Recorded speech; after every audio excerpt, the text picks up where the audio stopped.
Okay, so on Wednesday we talked about GP zone formation. We're going to continue with that. For today, we're going to get a little bit more into some of the thermodynamics. We looked at strengthening and said these particles are sort of so small that when they first form, right, they're tiny clusters of solute atoms for aluminum copper alloys, which is our sort of archetypical aluminum age hardening system.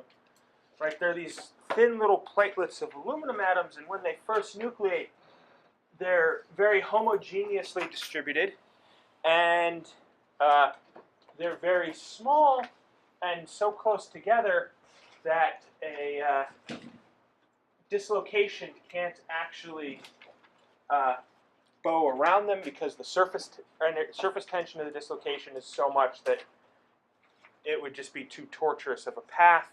So you have a dislocation line that's sort of straight, sort of wavy, and you have regions that are in a low strain environment and areas that are in a higher elastic strain environment due to the distortion of the lattice around the GP zones.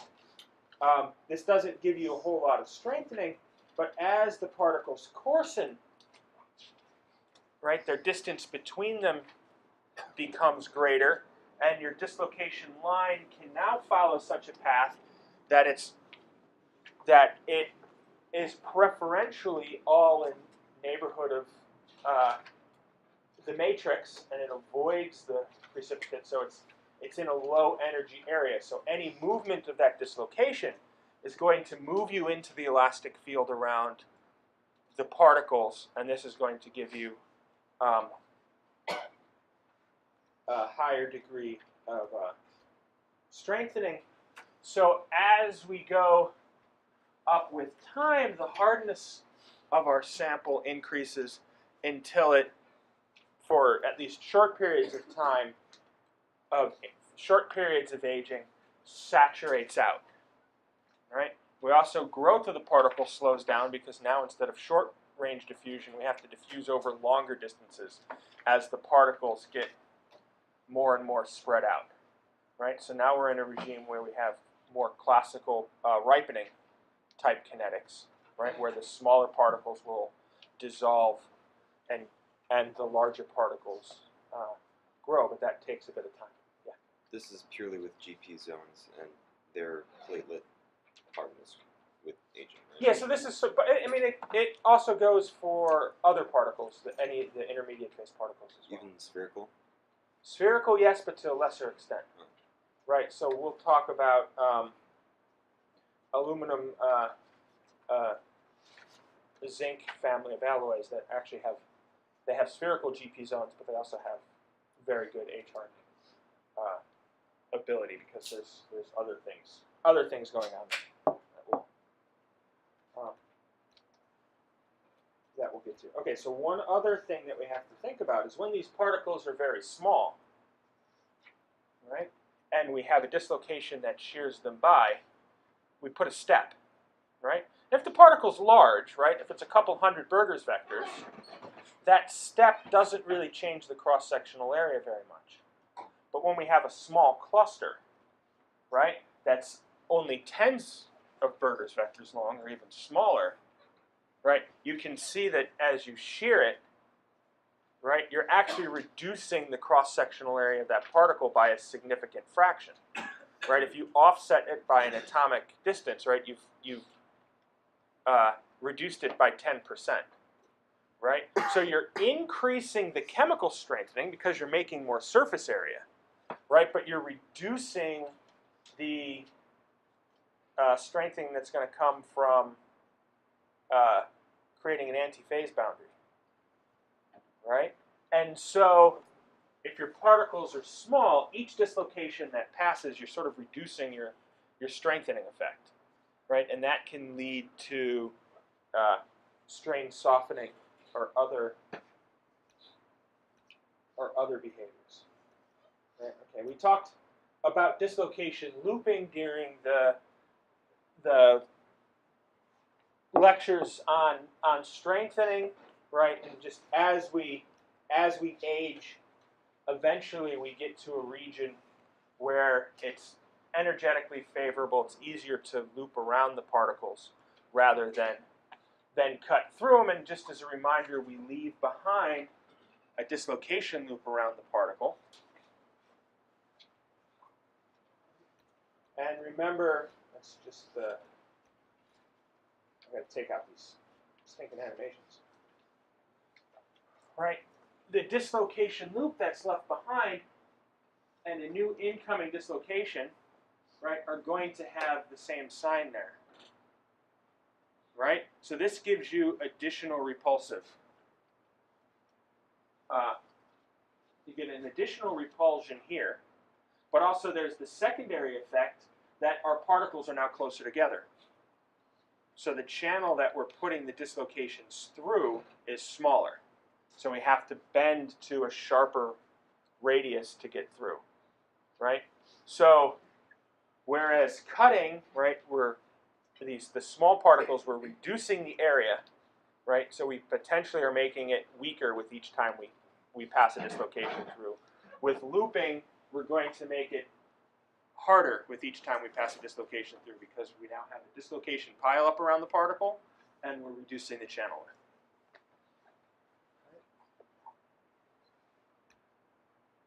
Okay. And this just shows basically the yield stress as a function of the aging time. Right here our particles are growing. We're still cutting, but they're getting harder and harder to cut. Right? So we've got a curve that goes up like this. And at the same time, the strength, as the particles get larger, the strength required to loop around them decreases. So our peak strength is going to be at the intersection of these two curves, right? And that's the aging time that we're trying to get to, right? So we have our particles to be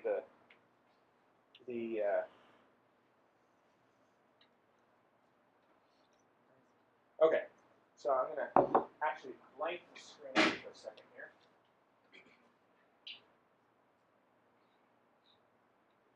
Because as I was going through the notes, I realized some of the graduate students may not have had thermo for a while. And I think everyone could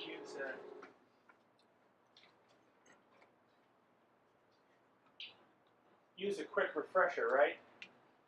So on this axis, let's put volume fraction of some species B, right? From 0 to 1. Right? And this is free energy. Right? So generally, what is this free energy curve going to look like? Parabolas. It's going to be parabolic, right? So if we're at some composition here, we've got a dilute, right? We're going to have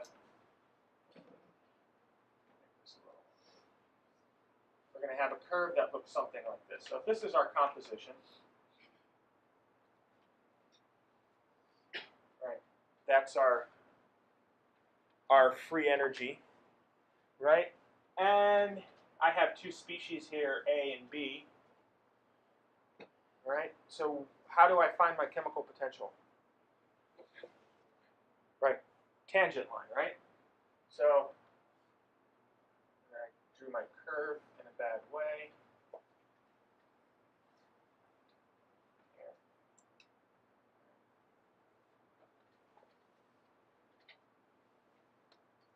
Right, so this is phase alpha, right? This is the chemical potential of A and alpha. This is the chemical potential of B and alpha, right? And so now, I have a second phase, right? And it's lower in free energy, right? So this is going to be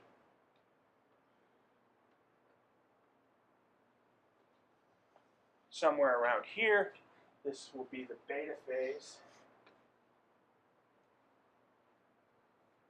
Okay, so when I first begin to nucleate this, right? What's the definition of chemical potential?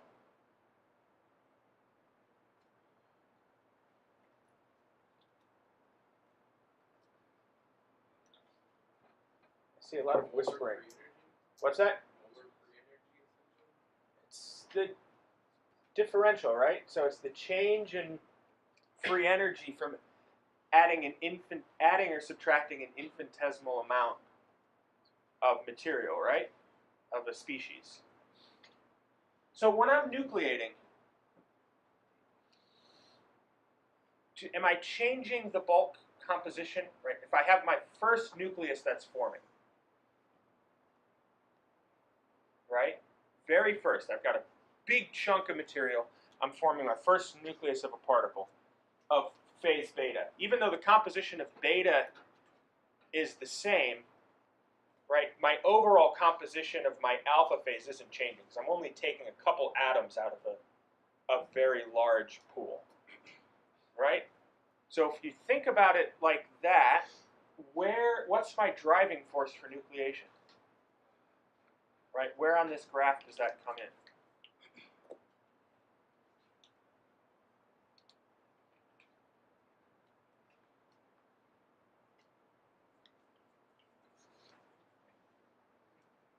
So this is my composition of beta. Right? This is the equilibrium composition. Then, right? That distance there, that's going to be that's my driving force for nucleation. And then, as this grows, once I'm at equilibrium, right? I've now nucleated this phase, it's grown. Right? How do I know what my composition might have? My composition and free energies. What do I do now? Right, it's the common tangent, double tangent, right? So something like this, right? And this becomes the chemical potential of alpha and beta. This is the chemical potential of theta, and this is my equilibrium composition in the alpha phase, and this is my equilibrium composition in the beta phase. And this here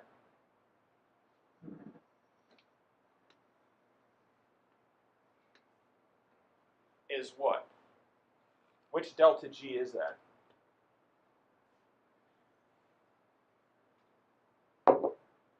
Right, we talked about nucleation. We talked about the bulk free energy in the surface and G star. Which term does this correspond to? What should the subscript on this? No one can read that. Which delta G is that? What does that say over there? Right here? Yeah. Oh, this is the. No, I know, I can't help this. That's the chemical potential of B and beta. Isn't it activation energy? Right, so this is, it's not exactly the activation energy. Right, this is, because the activation energy has the surface and all that, right? This is just the bulk. This is delta G naught. Sorry, where's that delta G? This is the difference between the tangent line, Okay. right? So the free energy at the composition we were at and the new free energy, right? So the overall is, remember the free energy can be given as the volume fraction times the chemical potentials, right? So we just linear interpolation between the two tangent points. Yeah. Can you remind me what those two compositions are that you picked? Oh, they're just arbitrary. This is just schematic. right? Right. So this is the atomic fraction of B. Of, That's atomic fraction of B. Then what's the other one right under the theta? oh, this? Yes. Oh, this is the concentration that of B and beta. Okay. So this is X Okay. of B in the beta phase. Right. This is XB of our initial alpha. Right. This is XB Okay. of our final alpha. Right. So I'm getting some looks. I think about half the class is intimately familiar, and I think half the class is a little confused. Is that a reasonable assessment based on phases? Okay. So I posted the reading on Porter and Easterling, right? Take some time to refresh yourself on it, right? Look back at your thermo notes. Pretty sure that that Professor Akbar covered this, right? So, to be for a lot of classical material science and classical metallurgy, understanding phase transformations and what happens during phase transformations really is the root of metallurgy, right? And this is just a nice little beautiful abstraction of everything that's happening in a complex alloy, right? So, if you had to pick something to understand really well, right? This diagram and phase transformation would be pretty high on the top of the list. So, okay, so moving on with the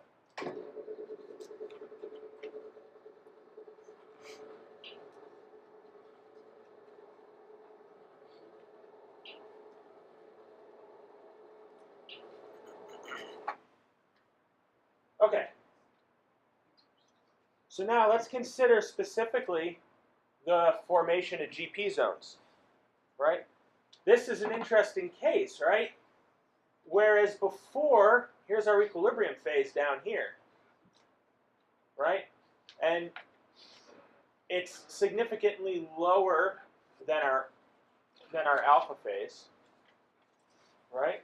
So here, we talked about we have a driving force for nucleation, right?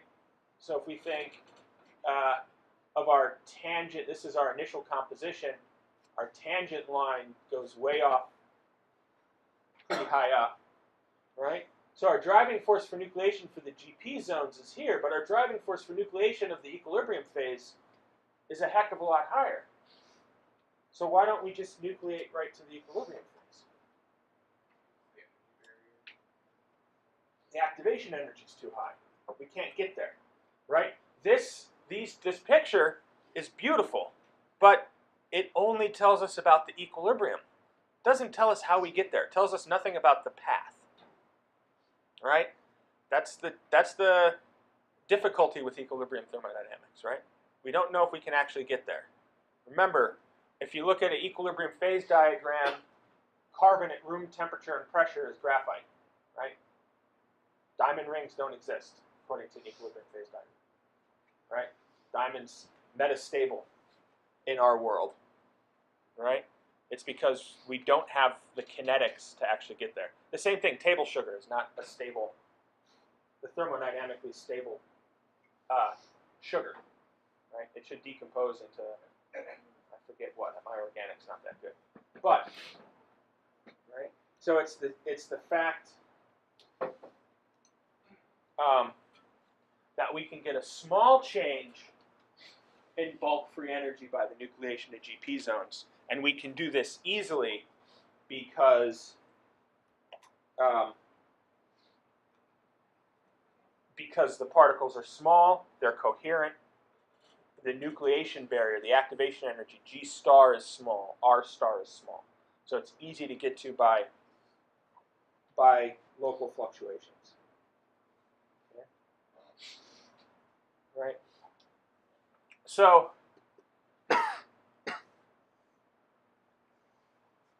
as long as we're quenching and aging at a temperature below the solvus temperature of the GP zones, we can do this little trick. Right? Okay. So we have other intermediate phases. Right? So we've got, and we'll talk about the crystal structures of these and the structure of these in just a minute, but we've got this in aluminum copper, we've got aluminum double prime, theta prime, and then before we actually get to the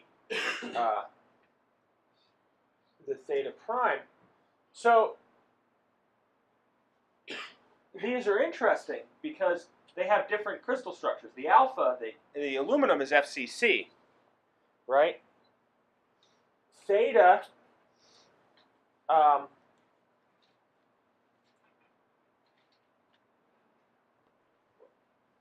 right, we'll talk about the crystal structure of theta, but these are intermediate structures to the equilibrium phase. Right? And you know, they're well, let me just show you the images. Right. So these intermediate phases typically have fairly large unit cells, right? The particles themselves are much larger than GP zones. They're either only partially coherent or completely incoherent. The theta, the equilibrium phase, is completely incoherent. Whereas GP zones are just these metastable clusters of copper atoms. These intermediate phases all form with a stoichiometric composition and a distinct crystal structure. Right. The crystal structure is intermediate between the supersaturated solid solution. I threw the extra S in there because I just didn't like SSS and weird supersaturated. Even though it's technically only one word. Right, and a lot of times these, whereas GP zones could nucleate homogeneously, the intermediate phases typically will nucleate at GP zones, or in this case, as we're showing here, on dislocations. Right, so you need something to help you with the activation barrier for nucleation. So let's take a look at the theta prime phase. Right, theta prime is more similar to GP zones that it's still really a clustering, but it's much more of an ordered cluster. So what we do is we now have 2 layers of copper, 2 atomic layers of copper, separated by 3 layers of aluminum. The solvus is fairly close to that of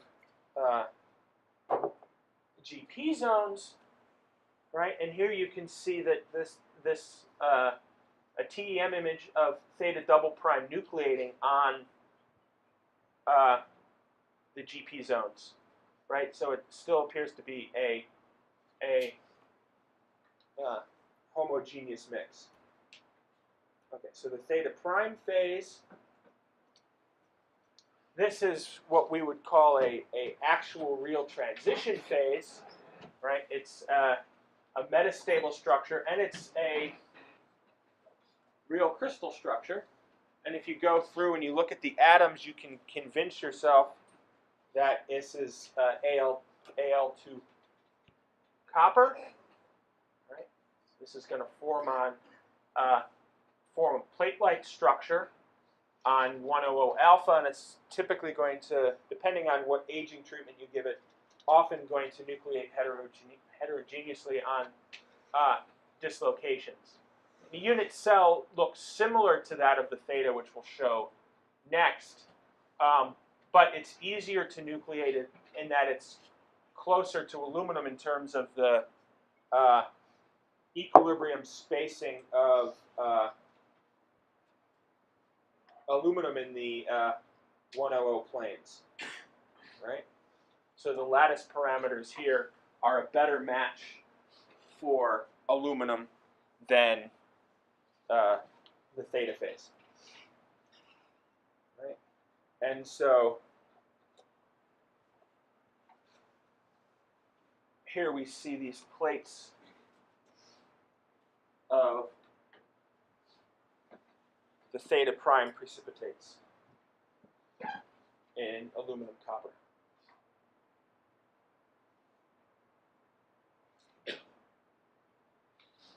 Okay, so the theta phase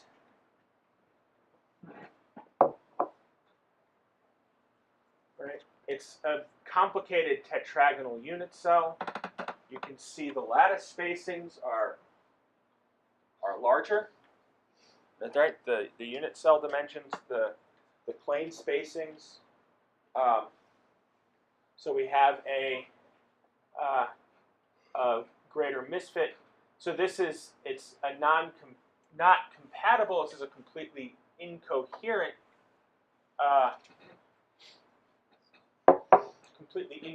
structure. And so when we solution heat treat these and quench, or very slowly cooled, or if they're aged at temperatures that are above, that are just very low undercooling, so they're above the solvus of the intermediate phases, right? This will precipitate heterogeneously, really only on grain boundaries, right? Because it's so distinct from the alpha matrix, it's very difficult to nucleate in the bulk. And it takes a very long time to nucleate and grow. We get very coarsely dispersed large particles, right? So we don't get a very large hardening effect from the presence of the equilibrium phase. But we can compare them all together, and the general trend is, right, GP zones are very similar to alpha. They're fully coherent, and as we approach the equilibrium phase, the crystal structure gets more distinct from alpha. And the interface becomes more and more coherent. The unit cell becomes more complicated, right? So this is the general trend, right? It's very easy to nucleate these because of the surface energy and the size effects, whereas the equilibrium theta phase, it's very difficult to nucleate. Yeah? What is the difference between the GP zones and theta double prime in terms of its structure? Is it just directional growth instead? Well, so the GP zones are typically only little clusters that are only going to be 1 or 2 atomic layers thick. It's not ordered like 2 layers, 3 layers, 2 layers, 3 layers. Right? And so they're really sort of these tiny little disks, right? Whereas the theta double prime are plates, right? They have a measurable width to them. Right, and so here's our thermodynamic representation, and so we can see we have a gradual step in free energy change as we go through the various phase transformations, right? And we have and if we think about this from a diffusion point of view, right? GP zones, right? This is our initial alloy composition, right? GP zones, we only have to nucleate, it's a very fine dispersion of copper. We only have to diffuse a very small distance for a fairly large change in copper content in the alpha phase, right, in our bulk phase. Whereas these are larger particles, right, so we have to move a lot of copper a long distance.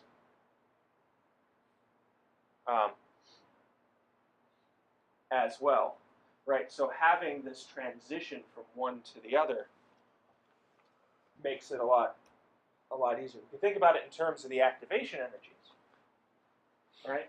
So our delta G star, right? So if we look at the different reactions, right? Alpha to alpha 1 plus GP zones, alpha 1 plus GP zones to theta prime to theta double prime. Remember, this is going to nucleate on the GP zones.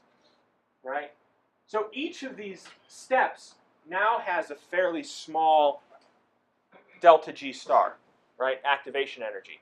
Each of these steps also has a fairly small critical radius. But if we add these all up together, now we have a huge activation energy and a very large critical radius for nucleation. Right? And then this just shows the total free energy as a function of time with aging in these systems. So, Sorry, I have a question. yeah. On the last slide. So, what is the difference between G0 through G4 and activation energy? How are they related? Well, so this is I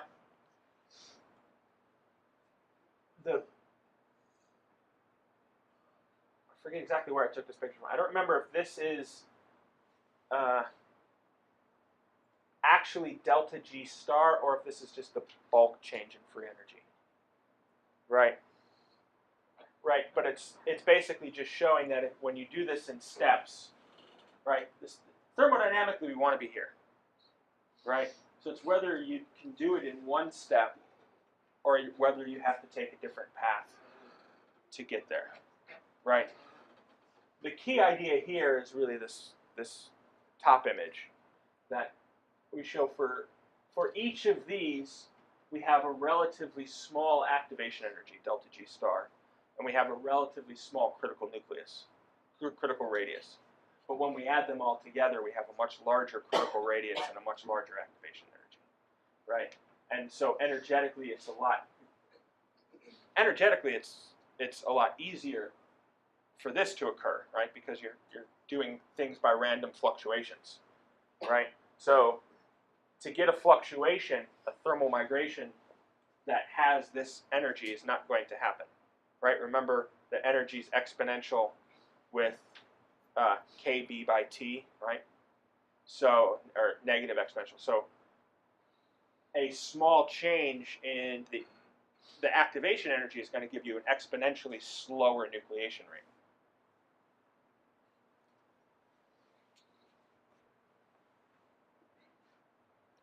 Okay.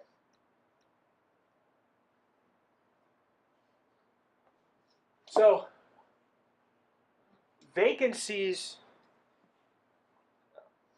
All right, so we've been talking about everything happening sort of at equilibrium, right? So it turns out that we need to think about some non-equilibrium concepts for a couple seconds here. And we really need to consider the effect of vacancies in this, and this how dramatically the presence of vacancies can influence the nucleation rate, right? So here's a sort of a classic paper from a set of classic papers that really looked at this. This Rosenbaum and Turnbull from 1959. I should pull these out and throw them up on the supplemental reading for you. But let's think about two cases here. and sort of work our way into this vacancy, right? So the first one, we're going to solution heat treat into the single phase region, right here, right?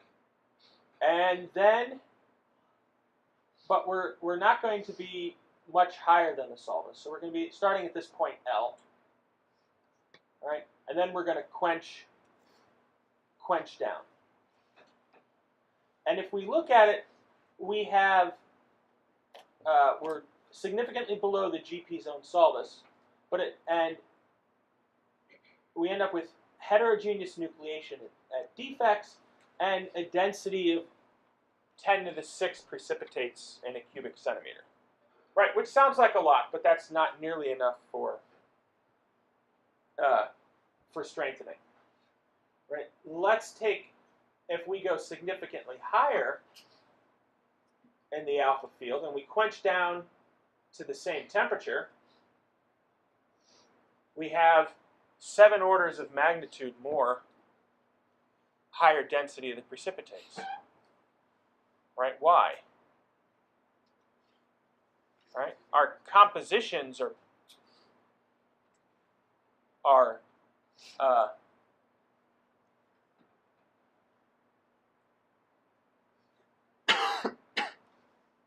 right? I mean, we're not, yeah, granted, so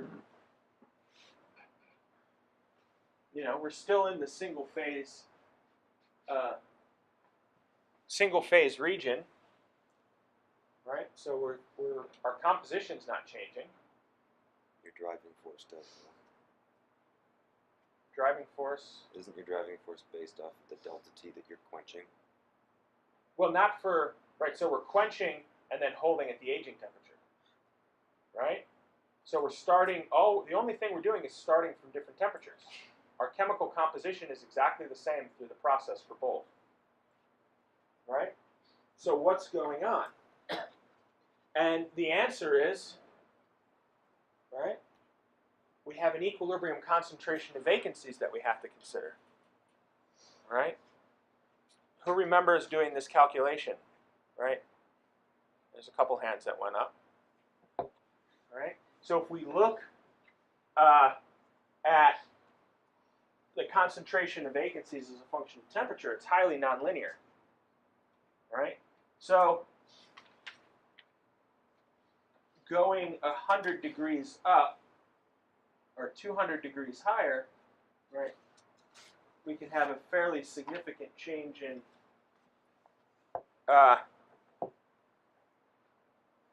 the vacancy concentration. Right? And I just threw up here, this is just a reminder of the type of defects that you get, that you can have.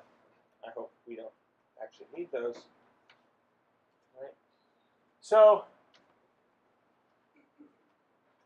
how do we create a vacancy? Right? So a vacancy is a missing, an atom that should be at a position that should have an atom in it that doesn't. Right? So if I have a perfect crystal with no vacancies, right, I can't just move one atom, I can't just pluck one atom out of the middle.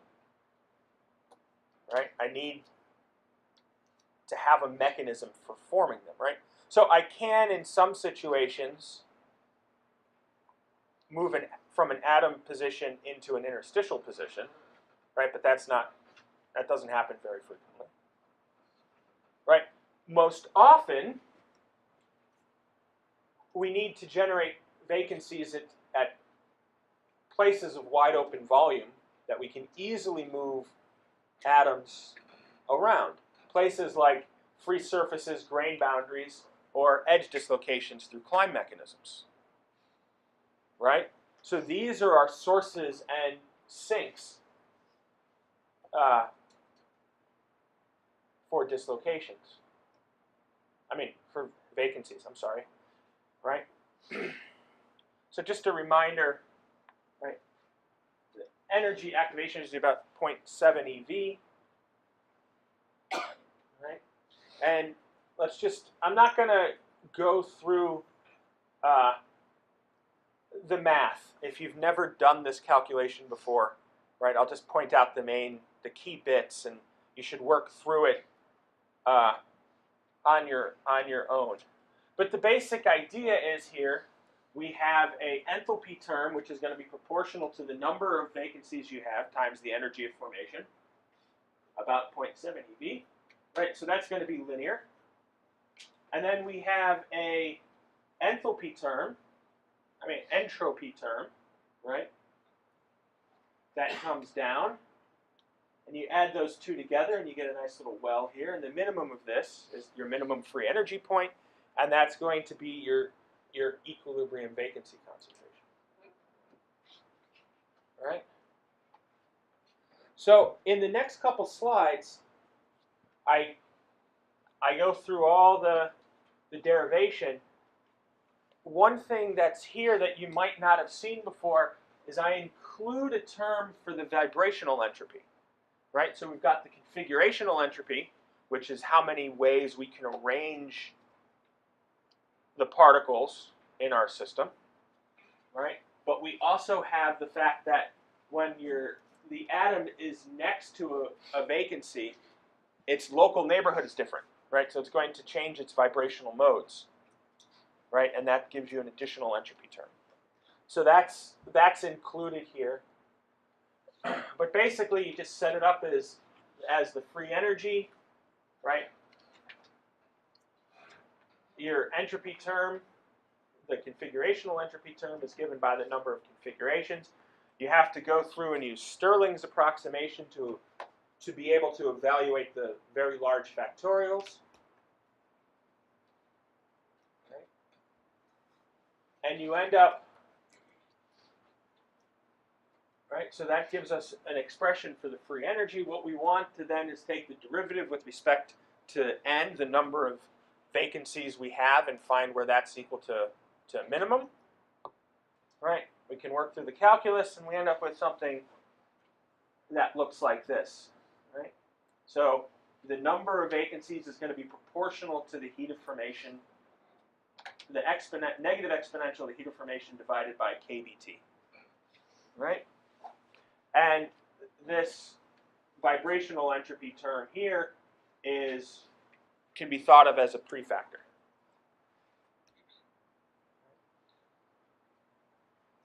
So before we only had the heat of fusion up here, the heat of formation, the enthalpy of formation. Now we have a subtraction term from the vibrational entropy, so that sort of brings this down a little bit, and it actually pushes the number of vacancies. If this is lower, right, this gets subtracted more. It pushes the equilibrium vacancies number slightly higher than if you don't include the vibrational term, and this explodes as you approach the melting temperature. Right? So one way to think about the liquid, it's just eventually you have so many vacancies that you lose your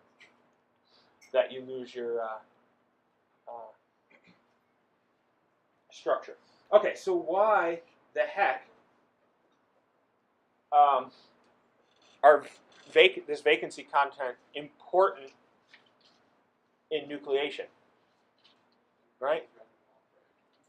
Well, so random walk, it's a little, yes, right? That's the root of it, right? But we'll pop on. So imagine you're quenching from a high temperature down to the low temperature, right? If I go from just below melt to room temperature, right? At just below melt, I have a huge vacancy concentration, very easy mobility. I quench down to room temperature. How much mobility for diffusion? How easy is it to diffuse things in a metal at room temperature? Right? Takes geological time, right? So those vacancies are going to be quenched in, right? They're not going to be able to, right? To eliminate the dislocation, to eliminate the vacancy, you need to either move them to a source or a sink, or you need to have dislocation reactions like edge climb, right? And that just doesn't happen at room temperature, right? If you've got something center. So these vacancy concentration becomes super saturated, right? You've got them stuck in the material, right? So how do they assist? Basically, they can assist in local diffusion, right? Because now you've got places for things to hop, right? It makes that a lot easier. We can also the fact that we're not cramming so much stuff, we can reduce the stress fields around particles, right? Which means if we reduce that stress field, we're going to reduce the activation energy for the formation of the zones because we're reducing coherency strains, right?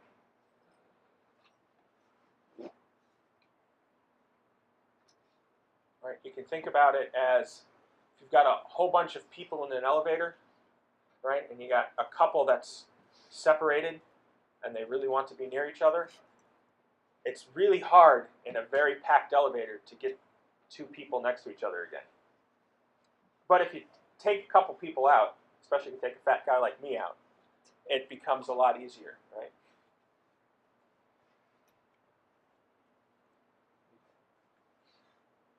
So let's take a quick example here, right? So if we just, shoot, I got a unit mismatch. Okay.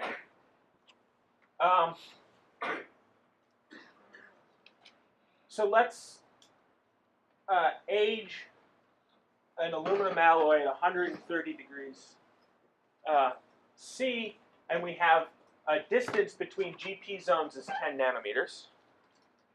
Right? So here I use D in centimeters squared per second. Here I use distances in meters per second. So change this 8 to a 6, right? Because 10 nanometers is 1 times 10 to the minus 6 centimeters. This is why you should always use standard SI units instead of the bastardized CGS system. You're less likely to make mistakes like this. Wait, isn't it 7?